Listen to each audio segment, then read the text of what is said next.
हे देवी, मैं यह बताता हूँ कि इस व्रत का हरतालिका नाम क्यों पड़ा।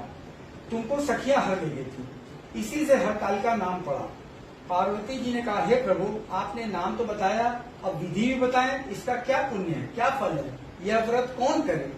श्री शिव जी पार्वती जी से कहते हैं, हे देवी, मैं स्त्री जाति की भलाई के लिए यह उत्तम व्रत बतलाया हूँ। जो स्त्री अपने सौभाग्य की रक्षा करना चाहती हूँ, वह यत्न पूर्वक इस व्रत को करें।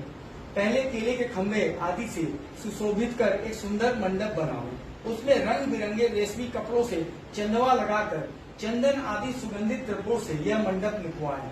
फिर शंख, भेरी, मृदंग आदि बजाते हुए बहुत से लोग एकत्रित होकर तरह तरह के मंत्रोच्चार करते हुए उस मंडप में पार्वती जी तथा शिव जी की प्रतिमा स्थापित करें। उस रोज दिन भर उपवास कर बहुत से सुगंधित फूल, गंध और मनोहर धूप, नाना प्रकार के नैवेद्य आदि एकत्र कर मेरी पूजा करें और रात भर जागरण करें। ऊपर से जो वस्तुएं गिनाई गई हैं, उनके अतिरिक्त नारियल, सुपारी, जमीरी, नींबू, लौंग, अनार, नारंगी आदि जो जो फल प्राप्त हो सके उन्हें इकट्ठा कर लें।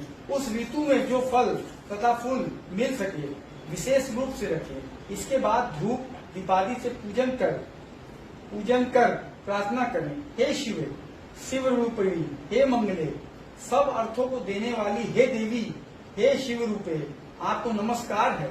हे शिव रूपे, आपको सदा के लिए नमस्कार है। हे ब्रह्म रूपिणी, आपको नमस्कार है। हे जगदात्री, आपको नमस्कार है। हे सिंह वाहिनी, संसार के भय से भयभीत मुझ दीन की रक्षा करो।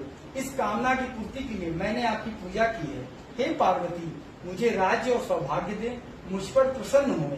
इन्हीं मंत्रों से पार्वती जी तथा शिव जी की पूजा करें। तदंतर विधि पूर्वक कथा सुने और ब्राह्मण को वस्त्र, गौ, सुवर्ण आदि देंगे। इस तरह एकत्रित होकर स्त्री पुरुष दोनों एक साथ पूजन करें।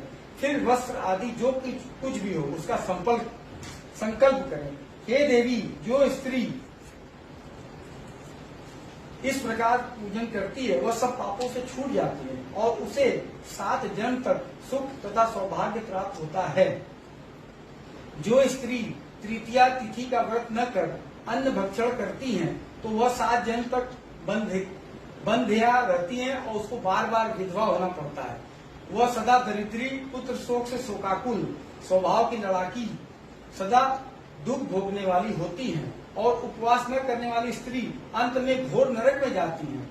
तीज को अन्न खाने से सुकरी, फल खाने से बंदरिया,